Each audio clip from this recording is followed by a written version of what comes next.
ቀጣይነትን ለማረጋገጥ የሴቶች ተሳትፎ ወሳኝ መሆኑን የደቡብ ኢትዮጵያ ክልል ርዕሰ መስተዳድር አቶ ጥላሁን ከበደ አስገነዘቡ። ክልላዊ የሴቶች ልማት ህብረት የንቅናቄ መድረክም በአርባ ምንጭ ከተማ ተካሂዷል። ባልደረባችን ፍሬው አበበ በዚህ ጉዳይ ተጨማሪ ይዟል።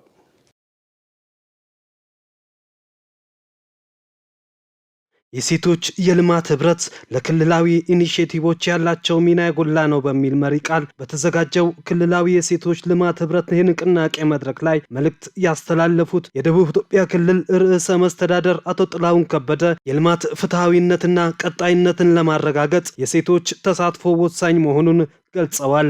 ሴቶች በማህበረሰቡ ማህበራዊ፣ ፖለቲካዊና ኢኮኖሚያዊ እንቅስቃሴዎች ላይ ቁልፍ ሚና አላቸው ያሉት ርዕሰ መስተዳድሩ የሴቶች የልማት ህብረት የልማት ተደራሽነትና ጥራት ለማረጋገጥ የሴቶች የልማት ህብረት ማጠናከር እንደሚገባም አስገንዝበዋል።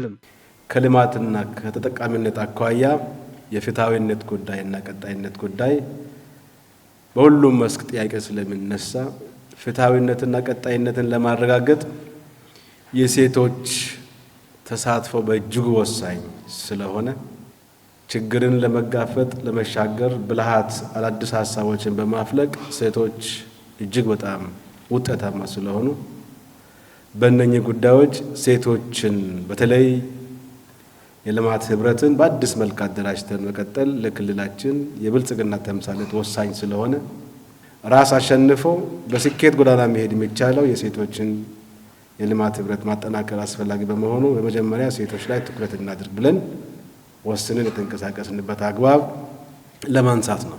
በሴቶች ልማት ህብረት ላይ የተካሄደው ሪፎርም የሴቶችን ኢኮኖሚያዊ ተጠቃሚነት፣ ማህበራዊና ፖለቲካዊ ተሳትፎ በማሳደግ የሴቶች ፖለቲካዊ ውሳኔ ሰጭነት ከፍ ያደረገ መሆኑን ርዕሰ መስተዳድሩ አመላክተዋል። የሴቶች የልማት ቡድን ውጤታማ እንዲሆን የአመራሩ ድጋፍ ወሳኝ ሚና አለውም ብለዋል። የሚያስፈልግ ግብአት ማስቀምጠን አሰራርን አደራጀትን ዘርግተን መንቀሳቀስ በሚገባ ልክ ሁሉ ይንቀሳቀስ ብለን ባስቀመጥነው ልክ ሁሉም አካባቢ እኩል እየሄደ አይደለም፣ እየሮጠ አይደለም፣ እየሰራ አይደለም። ከቦታ ቦታ ውጤታማና ስኬታማ ውጤቶች የተመዘገቡት ቀረብ ብሎ እየመሩ ያሉ አመራሮች ባሉበት ጥሩ ስራ አይተናል። ከንቅናቄ መድረክ ባለፈ ስራው እየደረሰ ብሎ የሚከታተል አመራር በሌለበት ስራው ውስን ሴቶች ብቻ ላይ የወደቀበት አግባብ እንዳለም የመስክ ምልከታችን ይህን ያመላክታል። በደንብ እንሰራ የችግር መፍቻ ቁልፍ በዚህ ልማት ህብረት ውስጥ ነው ያለው። ጠጋ ብለን ብንደግፍ ጊዜያዊና ወቅታዊ ችግሮቻችን የኑሮ ውድነትና በተለይ የስራ አጥነትን ለመቅረፍ ምቹ ሁኔታዎች አሉ። የባከነ ጉልበት በጣም በስፋት ነው ያለው። የዋጋ ንረትና መሰል ችግሮችን ለመፍታት የሴቶች ልማት ቡድን የላቀ ድርሻ ያለው በመሆኑ በትኩረት ሊሰራበት ይገባልም ብለዋል። በማህበራዊ የልማት ዘርፍ በጤና፣ በትምህርት እንዲሁም ሞዴል መንደር ለመፍጠር በተጀመረው የገጠር ኮሪደር ልማት የሴቶች ተሳትፎ ጉልህ ሚና እንዳለው ነው አቶ ጥላሁን የገለጹት። ከጤና አኳያም ሴቶች ሁለንተናዊ የቤተሰብ ብልጽግናን ለማረጋገጥ ጤና ስራ ላይ ግንባር ቀደም ሚና ይጫወታሉ። የሴቶች ህብረት ሞዴል አካባቢዎችን እንፍጠር። አሁን የገጠር ኮሪደር ልንጀምር ነው በይፋ ክረምቱን። የሴቶች የልማት ህብረት በተለይ የገጠር ኮሪደር አንዱ አካል የሆነው ፓኬጁ በጤናና በትምህርት ሞዴል የሆነ መንደር፣ ሞዴል የሆነ ቀበሌ እንዲሆን ማድረግ ነውና በይዘት በሴቶች ልማት ህብረት መስራት ከምንም በላይ የተደራሽነትና ጥራት ያለው ልማትን ለማስፈን በእጅጉ በጣም ወሳኝ መሆኑን የክልሉ ሴቶችና ህፃናት ቢሮ ኃላፊ ወይዘሮ ካሴች ኤልያስ የሴቶች የልማት ህብረት የጋራ ዓላማ ያላቸው ሴቶች በማህበራዊና ኢኮኖሚያዊ ጉዳዮች ላይ በጋራ የሚሰሩበት መሆኑን ገልጸው በልማት ህብረት በተደረገው ሪፎርም የሴቶች ተጠቃሚነት ለማረጋገጥ በትኩረት እየተሰራ ነው ብለዋል። በአዲስ መልክ አምና ሪፎርም ተደርጎ ይህ ሪፎርም ደግሞ በተዋረድ እስከ ታችኛው መዋቅር ንቅናቄ በማድረግ ልዩ ትኩረት ተሰጥቶ የተሰራ መሆኑ ይታወቃል። እዚህ አንፃር በዚሁ የመጡ ውጤቶች አደረጃጀቶቹን ከማጠናከር በላይ በክልሉ ከ38262 የሴት ልማት ህብረቶችና 124307 የሴት ልማት ህብረት ትስስሩን የማጠናከር ስራ ተሰርቷል። ሴቶች በቁጠባ በሰብል ልማት በንግድና በጉልበት ቆጣቢ ቴክኖሎጂዎች በመሰማራት ገቢያቸውን ከማሳደግ ባሻገር ለበርካታ ዜጎች የሥራ ዕድል መፍጠራቸውን ነው ወይዘሮ ካሰች የሚያብራሩት። በክልሉ 69 ቀበሌያት 320 ሞዴል ህብረቶችን በመለየት በተከናወነ ተግባር አመርቂ ውጤት መመዝገቡን ገልጸው በኤግዚቢሽንና ባዛር በማዘጋጀት ገበያ በማረጋጋት ትልቅ ሚና መጫወታቸውን ነው የገለጹት። የሴቶች የልማት ህብረት አባላት በቁጠባ፣ በጓሮ አትክልት፣ ፍራፍሬ፣ በሰብል ልማት፣ በእንስሳት ልማትና በቡና ቅመምም በተፋሰስ ልማት ከግብርናው ውጪ ባሉ የሥራ መስኮች በእደ ጥበባት፣ በአገልግሎት፣ በንግድና በጊዜ ቆጣቢ ጉልበት ቆጣቢ በሆኑ ተስማሚ ቴክኖሎጂዎች በመሰማራት አስደማሚ ውጤቶችን እያስመዘገቡ ይገኛሉ። ከመድረኩ ተሳታፊዎች መካከል ወይዘሮ ወርቅነሽ ደንዳአና ወይዘሮ ቆንጅት ምታቸው በሴቶች የልማት ህብረት ተደራጅተው በመንቀሳቀስ ከኢኮኖሚ ጥገኝነት መላቀቃቸውን ተናግረዋል። ለሰውም የሚተርፍ ሆነን የምናበድር ሆነን ሰፋ አድርገን ወደ ኢንቨስትመንት የመቀየር እድል ለማግኘት መስራት በጣም ፍላጎት አለኝ። ልማት ህብረቱ በጣም ጠቅሞናል። ከዚህ በፊት እንኳን 3 ብር በመቆጠብ ነው ማህበር ተደራጅተን ብዙ ሴቶችን ልጆቻቸውን በጥሩ ሁኔታ እንዲያስመርቁ እንዲያስተምሩ አድርገናል። በሚገርም ሁኔታ ሴቶች ከቆጠብን እኛ በጣም ሌሎችን የመቀየር እንኳን ከራሳችን አልፎ ሌሎችን ሁሉ ለመጠቀም እንደምንችል በጣም ብዙ ሙሉ እምነት አለኝ። በክልሉ ከ1 ሚሊዮን በላይ ሴቶች በ38226 የልማት ህብረት የተደራጁ ሲሆን 124304 የ1 ለ10 ትስስር መኖሩ ተመላክተዋል።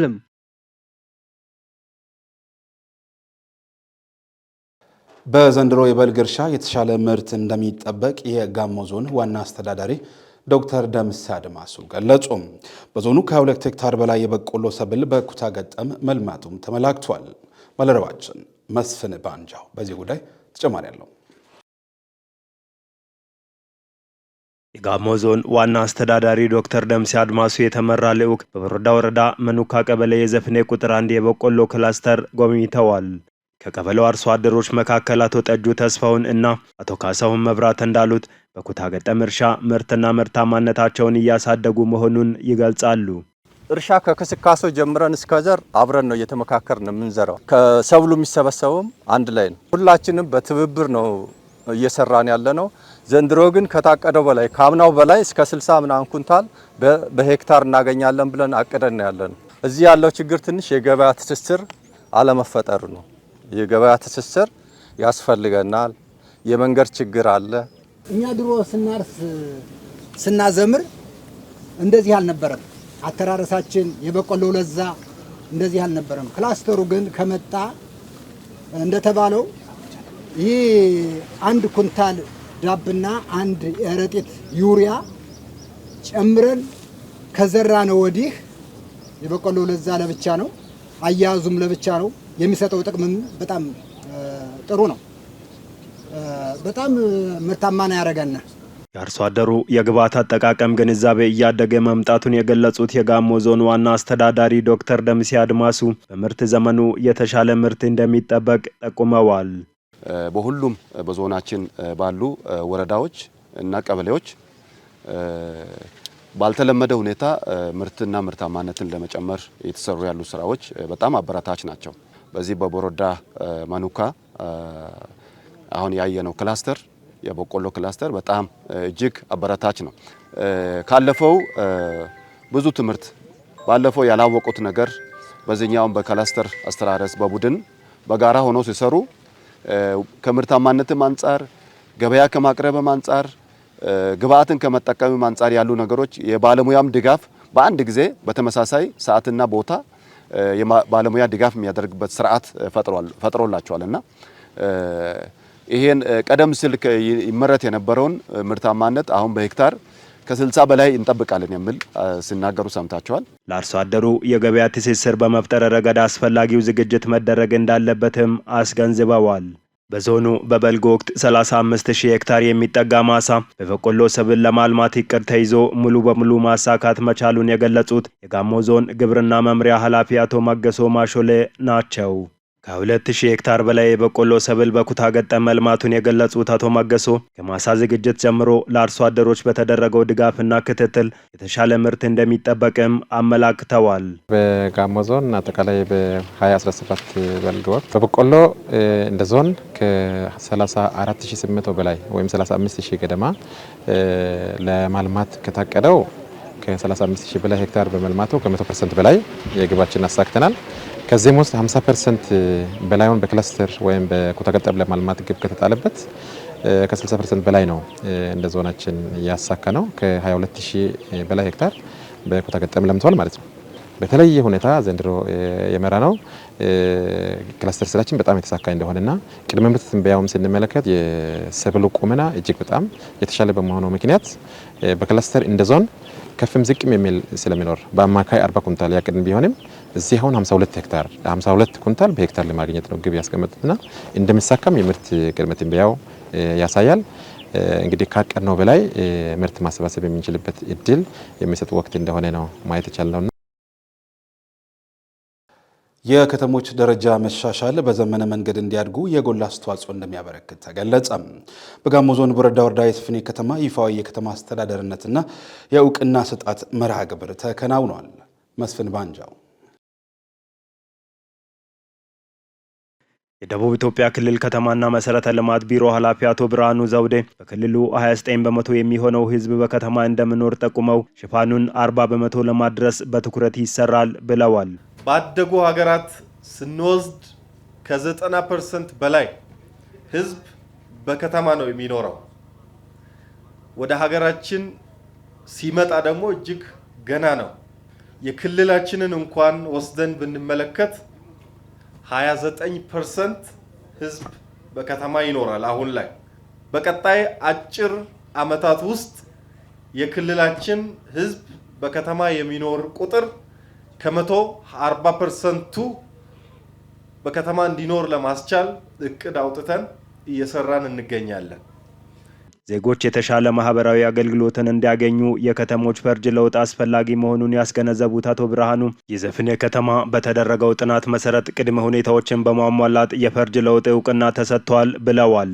አሁን ያለውን ተጨባጭ ለውጥ ለማስቀጠልና ተቋማትን ለማጠናከር ሁሉም የበኩሉን መወጣት እንደሚገባው ያሳሰቡት አቶ ብርሃኑ የከተማውን እድገት ለማፋጠን ቢሮ አስፈላጊውን ድጋፍ አጠናክሮ እንደሚቀጥል ገልጸዋል። ከተሞችን ማበራከት፣ የከተሞችን ጥራት፣ የከተሞችን ደረጃ ማስጠበቅ፣ ለከተሞች ፈርጅ የሰጡ ፈርጃቸውን እያሻሻሉ በተፈረጁበት የከተማ ፈርጅ ደረጃ ዝግጅት እንዲያደርጉና ለዜጎች ለኑሮ ለኢንቨስትመንት ምቹ ሁኔታ እንዲፈጠር ማድረግ ስለሚያስፈልግ ነው።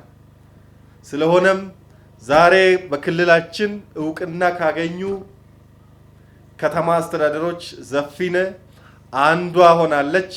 በአጭር ጊዜ ውስጥ ብዙ ማደግ የሚችል አሁን ላይ ደግሞ ሚኒማም ወይም መሰረታዊ የሚባሉ መስፈርቶችን አሟልቶ የተገኘ ከተማ በመሆኑ ይህንን እውቅና በቢሮ ደረጃ አጥንተን አረጋግጠን ለክልሉ መስተዳደር ምክር ቤት አቅርበን አስጸድቀን ዛሬ ሰርቲፊኬት ለመስጠት በቅተናል። የጋሞ ዞን ዋና አስተዳዳሪ ዶክተር ደምሲ አድማሱ በዞኑ የሚገኙ ከተሞች ከጊዜ ወደ ጊዜ ፈጣን ለውጥ እያሳዩ እንደሚገኙ ጠቁመው ከነዚህም መካከል ከፈርጅ 4 ወደ ፈርጅ 3 የተሸጋገረው የስፍኔ ከተማ ተጠቃሽ ነው ብለዋል። የከተማው ደረጃ መሻሻል ለኢኮኖሚያዊና ማህበራዊ እድገት ብሎም ለስራ ዕድል ፈጠራና ኢንቨስትመንት ያለው ፋይዳ ከፍተኛ መሆኑን ዋና አስተዳዳሪው አስረድተዋል። በመሆኑ ህዝቡ ከመንግስት ጎን በመሆን የከተማውን እድገት ለማፋጠን መትጋት እንደሚጠበቅበት አስገንዝበዋል። ከተሞች ከአመት አመት የደረጃ ለውጥ የፈርጅ ለውጥ ሲያደርጉ በየደረጃ ያለውን ህብረተሰብ መንግስታዊ አገልግሎቶች ለህዝቡ ተደራሽ በማድረግ የመሰረተ ልማት ተጠቃሚነት ብዛትና ጥራት ከጊዜ ወደ ጊዜ እየጨመረ በመሄድ ህዝቡን ተጠቃሚ ለማድረግ ታስቦ ፈርጅ ለውጥ ይደረጋል። ስለዚህ ዛሬም በዚህ የዘፍኔ ከተማ አስተዳደር ፈርጀ 3 ሆኗል ሲባል ቀደም ሲል ያልነበሩ ቀጣይ ላይ ደግሞ በከተማነት ተጠቃሚ መሆን በሚችልባቸው የልማት ዘርፎች በተለይም ከመንገድ የውስጥ ለውስጥ መንገድ፣ የመንገድ ማብራቶች፣ ከውሃ ከጤና ተቋም አንጻር በርካታ በከተማ የሚኖሩ ህዝቦች ተጠቃሚ መሆን ባለባቸው ልክና መጠን ተጠቃሚ እንዲሆን የማድረግ ስራ ብርቱ ትጋትና ጥረት የሚጠይቅ ነው። የቦሮዳ ወረዳ የሰው ዘር መገኛ ከመሆኑም ባሻገር እምቅ የተፈጥሮ ጸጋዎችና ታሪካዊና ባህላዊ መስህቦች ባለቤት መሆኑን የተናገሩት የቦሮዳ ወረዳ ዋና አስተዳዳሪ አቶ አሸናፊ ሸሌ ከለውጡ ወዲህ በከተማው በርካታ የልማት ፕሮጀክቶች ተጀምረው በስኬት መጠናቀቃቸውን አብራርተዋል። በለውጡ መንግስት ከተመዘገቡ ስኬቶችና ትሩፋቶች መካከል ለአብነት በወረዳችን ቆሞ የቀሩ ፕሮጀክቶችን በማስጨረስና አዳዲስ ፕሮጀክቶችን ጀምረን በመጨረስ የዘፍኔ የመጀመሪያ ደረጃ ሆስፒታል ግንባታ በመጠናቀቅ ላይ መገኘቱ፣ የዘፍኔ የንጹህ መጠጥ ውሃ ፕሮጀክት በከፊል አገልግሎት መስጠት መጀመሩ፣ ዘፍኔ ከተማን ከጭቃ ነፃ የማውጣት ወረዳዊ ኢኒሼቲቭ የሆነው የመንገድ ከፈታ፣ ጠጠር የማልበስ፣ ዲችና አደባባይ ግንባታዎች ላይ ተጨባጭ ለውጦች እየታዩ መምጣቱ፣ ደረጃውን የጠበቀ የቄራ አገልግሎት ግንባታ ተጠናቆ ስራ መጀመሩ፣ የወረዳችን ህዳሴ ማረጋገጫ ባለ 3 ወለል G+3 የአስተዳደር ህንፃ ግንባታ ተጀምሮ በፍጥነትና በጥራት እየተሰራ መሆኑ፣ የማህበረሰብ መድኃኒት መደብር ግንባታ፣ የእንስሳት ጤና ክሊኒክ ግንባታ ተጀምሮ በፍጥነትና በጥራት እየተሰራ መሆኑ፣ በዱጋና ጋምሮ ቀበሌ ጠቅላላ ጤና ኬላ ግንባታ ተጀምሮ በጥራት እየተሰራ መሆኑ፣ በወረዳችን የተለያዩ ሴክተር መስሪያ ቤቶች ንግድና ገበያ ልማት ጽሕፈት ቤት፣ ገቢዎች ቅርንጫፍ ጽሕፈት ቤት ቢሮ ግንባታ ተጠናቆ አገልግሎት እየሰጠ መገኘቱ፣ የፖሊስ ጽሕፈት ቤት ቢሮ ግንባታ ተጀምሮ በመጠናቀቅ ላይ መገኘቱ፣ ዘፍኔ ከተማ ከጨለማ ነፃ የማውጣት ወረዳዊ ኢኒሼቲቭ የሆነው የመንገድ ዳር መብራት ዝርጋታ ፕሮጀክት ተጠናቆ በዛሬው ዕለት ለምረቃ መብቃቱ ከተመዘገቡ የልማት ድሎች አንዱና ዋነኛው ነው። የአካባቢው ህዝብ የመልካም አስተዳደር ጥያቄ ሆኖ የቆየው የዘፍኔ ከተማ የፈርጅ ለውጥ ጥያቄ ምላሽ በማግኘቱ እጅጉን መደሰታቸውን የዘፍኔ ከተማ ነዋሪዎች ተናግረዋል። በከተማ ደረጃ 1884 ጀምሮ የተቆረቆረች ከተማ ሆኖ እስከ ዛሬ ድረስ በተለያዩ ጊዜያት ማደግ የሚገባውን ያህል ሳታድግ ቆይታ ዛሬ ወደ ፈርጅ 3 ማደግ መቻሏ በጣም ትልቅ እድል እንደሆነና ለወጣቶችም ሆነ ለስራ አጦች ትልቅ እምርታ የምታመጣ እድገት መሆኑን እና ዛሬ በብልጽግና በዚህ መንግስት በጣም እያመሰገን ደስታችን የላቀ ነው። እኛ አሁን ደስ ያለን ነገር ይሄ አሁን ዘፍኔ ከተማችን በጣም ሰፊ ሆኗል። እኛን አስደስቶናል። ለውጥ ማግኘታችን ራሱ በጣም አሁን እኔ እንጃ ብቻ ደስ ይላል። ከተማችን አሁን ድሮ እንደዚህ አልነበረም። እግዚአብሔር ይመስገን። አሁን ወደፊት እናሳድጋለን። አገራችንን ተመልሰን ከመንግስታችን ጎን እንሆናለን። እናሳድጋለን። እኛ አገራችንን ከተማችንን እናሳድጋለን። የደቡብ ኢትዮጵያ ክልልና የጋሞ ዞን ከፍተኛ የመንግስት የስራ ኃላፊዎች የዘፍኔ ከተማ የመጀመሪያ ደረጃው ሆስፒታል ያለበትን ደረጃ ከ200 ሚሊዮን ብር በላይ ወጪ እየተገነባ የሚገኘውን የቦሮዳ ወረዳ አስተዳደር ህንፃን ጨምሮ ሌሎች የልማት ስራዎችን ጎብኝተዋል። ላቪን አክሽን ኢትዮጵያ ከ25 ሚሊዮን ብር በላይ ግምት ያላቸውን የሕክምና ቁሳቁሶችን ለደቡብ ኢትዮጵያ ክልል ጤና ቢሮ አስረከበም። ሲራክ ሳለ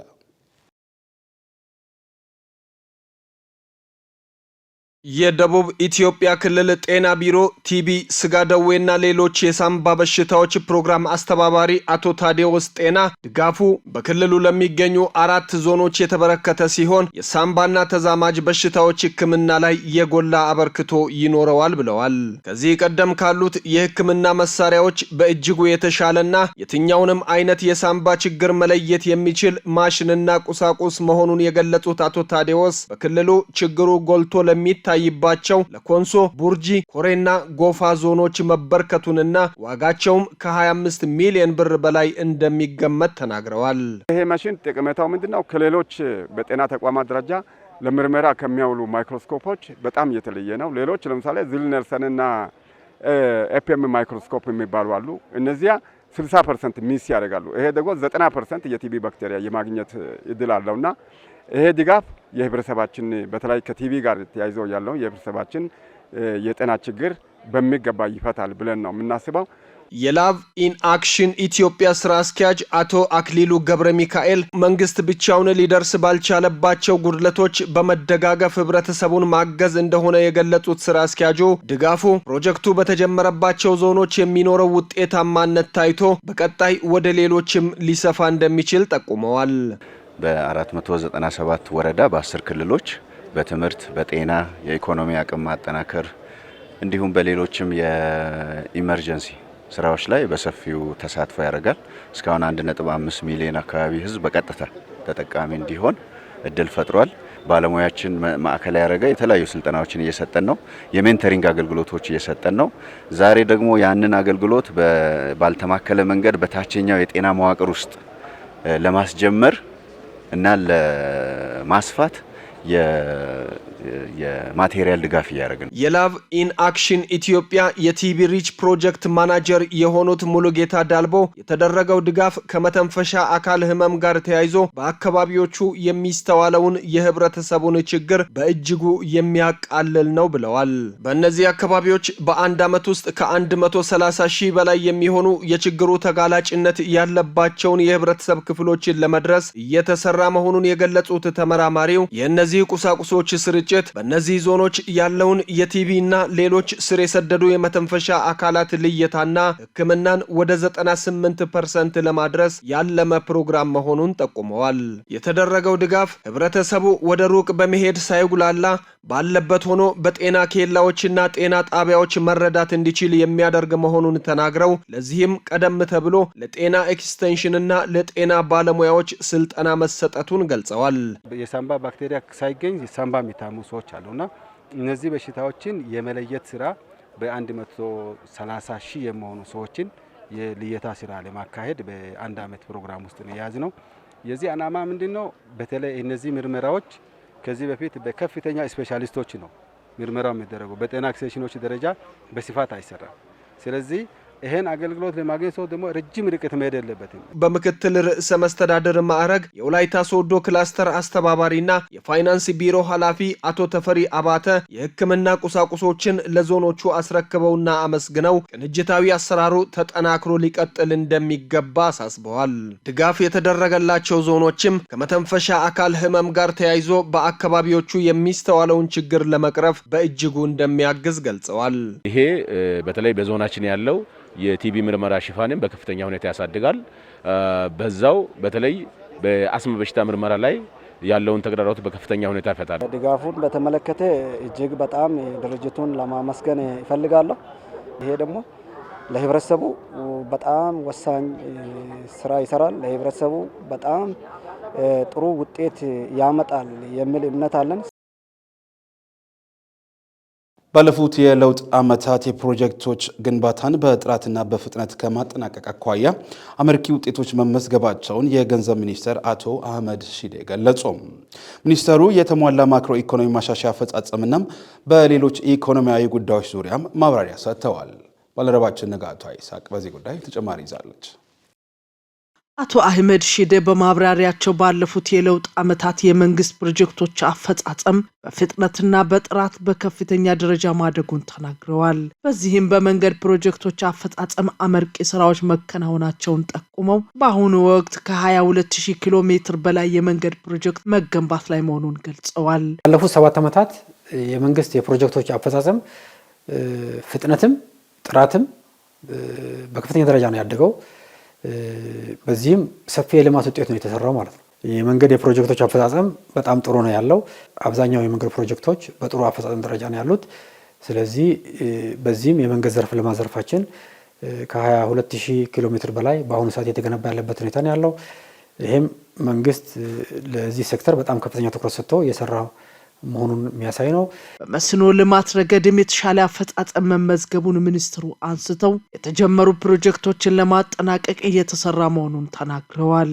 የቱሪዝም መዳረሻ ልማቶችን በታለመላቸው ጊዜና ጥራት እየተከናወኑ መሆናቸውን ጠቅሰው በዚህም በርካቶች ተጠናቀው ወደ አገልግሎት መግባታቸውን ነው የገለጹት። የቱሪዝም መዳረሻ ቦታዎች ልማት በክቡር ጠቅላይ ሚኒስትራችን የተሰሩ ያሉ ስራዎች በታለመላቸው ጊዜ እና ጥራት እና የፋይናንስ መጠን እየተጠናቀቁ ያለበት ሁኔታ ነው ያለው። በአብዛኛውም ባለፈው ተጠናቆ የተመረቁበትና አገልግሎት እየሰጡ ነው ያሉት። በተጨማሪም ለማህበራዊ አገልግሎት የሚውሉ የልማት ፕሮጀክቶች አፈጻጸም አመርቂ መሆናቸውንም ጠቁመዋል። የተሟላ የማክሮ ኢኮኖሚ ማሻሻያውን ተከትሎ የውጭ ምንዛሪ ተመን በገበያ ወሰን ከጀመረበት ጊዜ አንስቶ ከፖሊሲ ጋር የተገናኙ የኮንትሮባንድ ግፊቶች በከፍተኛ ሁኔታ መንቀሳቀሳቸውን ተናግረዋል። ማሻሻያውን ተከትሎም በወርቅ ግብይት ላይ የነበረው የኮንትሮባንድ ችግር መፈታቱን ነው የጠቀሱት። ሟላ ማክሮ ኢኮኖሚ ማሻሻያውን ተከትሎ የውጭ ምንዛሪ ተመን በገበያ መወሰን ከጀመረ ጊዜ ጀምሮ በአጠቃላይ ከዚህ ከፖሊሲ ዲስቶርሽን ጋር የተገናኙ የኮንትሮባንድ ግፊቶች በከፍተኛ ደረጃ ነው የቀነሱት። ማክሮ ኢኮኖሚው ለኮንትሮባንድ ምቹ ያልሆነበት ሁኔታ ነው የተፈጠረው ማለት ነው። ይሄንን በተለይ የወርቅ ግብይት ድሮ በኮንትሮባንድ ችግር የነበረበት ሁኔታ ነው ያለው። አሁን የወርቅ ግብይት የሀገር ውስጥ ምርቱ ወደ ህጋዊ ገበያ መጥቷል። በዚህ ምክንያት ከፍተኛ የሆነ የወርቅ ኤክስፖርት ማድረግ ችለናል ማለት ነው። ስለዚህ የማዕድን ምርቶች ወደ ህጋዊ ገበያ በማድረግ ረገድ ላይ በጣም ጥሩ ውጤት ነው የመጣው። ኢትዮጵያ ከቀጠናው ሀገራት ጋር የምታደርገው የንግድ ግንኙነት የመሰረተ ልማት ትስስርና የኤነርጂ አቅርቦት ተጠናክረው መቀጠላቸውንም አብራርተዋል። የ2018 በጀት ዓመት ረቂቅ በጀት በቀጣይ ዓመት የሚኖረውን የማክሮ ኢኮኖሚ ትንበያ ማዕከል ያደረገም የመንግስትን የገቢ አቅም በመተንበይ የሚኖሩ ሌሎች ገቢዎችን ታሳቢ በማድረግና የመንግስትን የውጭ ፍላጎት በመተንተን የተዘጋጀ መሆኑንም ተናግረዋል። የተጀመሩ የልማት ስራዎችን ማስቀጠል፣ ማህበራዊ ድጎማዎችንና የተረጋጋ የማክሮ ኢኮኖሚ ከማስቀጠልና ሌሎች ተግባራትን ውጤታማነት ከማከናወን አኳያ ትልቅ ፋይዳ ያለው መሆኑን ገልጸዋል። የተሟላ የማክሮ ኢኮኖሚ ማሻሻያው በሁሉም አመላካቾች አመርቂ ውጤቶችን እያስመዘገበ መሆኑን ሚኒስትሩ መግለጻቸው ይታወቃል። ተመልካቾቻችን ከጋሞ ቴሌቪዥን ወደ እናንተ የሚደርሱ የሰዓቱ ዜና 42 አሁንም እንደቀጠለ ነው። ከዚህ በማስከተል ከውጭ ወደምንመለከታቸው ጉዳዮች ይሻገራለሁ። የፕሬዚዳንት ዶናልድ ትራምፕ አስተዳደር በስደተኞች ላይ እየወሰደ ያለውን እርምጃ ተከትሎ በአሜሪካን ሎስ አንጀለስ ከተማ ሰልፍ በወጡ ተቃዋሚዎች ላይ የጸጥታ ኃይሎች አስለቃሽ ጭስና የፕላስቲክ ጥይት ተኮሱ። ባልደረባችን ሲሳይ ማሞ የቢቢሲን ትንታኔ እንደሚከተለው ያቀርበዋል። ተቃውሞ ከጀመሩ ሶስተኛ ቀናቸውን ያስቆጠሩት ሰልፈኞቹም ከከተማዋ ፖሊስና ትራምፕ ካሰማራቸው ወታደሮች ጋር ነው የተፋጠጡት። የሀገር ውስጥ ደህንነት መለያ ያላቸው የጸጥታ ኃይሎች ደግሞ አስለቃሽ ጭስ፣ የሚያቃጥል ፈሳሽና ገዳይ ያልሆነ መሳሪያ በሰልፈኞቹ ላይ ተጠቅመዋል። ሰልፈኞች የከተማዋን ማዕከላዊ ክፍል የሚያቋርጠውን ዋነኛ መንገድ የዘጉ ሲሆን ይህም የተሽከርካሪዎች ፍሰት እንዲቆም አድርጓል። በርካታ ሰዎችም በመንገዱ መሻገሪያ እንዲሁም በመንገዱ መግቢያና መውጫዎች ላይ ተሰብስበው ታይተዋል። የከተማዋ ፖሊስ በኤክስ ገጹ ባወጣው መረጃም የካሊፎርኒያ የፍጥነት መንገድ ተቆጣጣሪ መኮንኖች ሰልፈኞቹን ከመንገዱ ላይ ለመበተን መንቀሳቀሳቸውን አስታውቋል። በተቃዋሚዎች በተዘጋው መንገድ ላይ የጸጥታ ኃይሎች ሰልፈኞችን ለመበተን ሄሊኮፕተር ጭምር ሲጠቀሙ ታይተዋል። ከሰዓታት በኋላ ፖሊስ ሰልፈኞችን በመበተን መንገዱን እንደገና እንዲከፈት ማድረጉን ነው ያመለከተው። መንገዱን ለመክፈት በተደረገው እንቅስቃሴም የታሰሩ ሰዎች መኖራቸውን የካሊፎርኒያ የፍጥነት መንገድ ተቆጣጣሪ ተቋም በኤክስ ገጹ ጽፈዋል።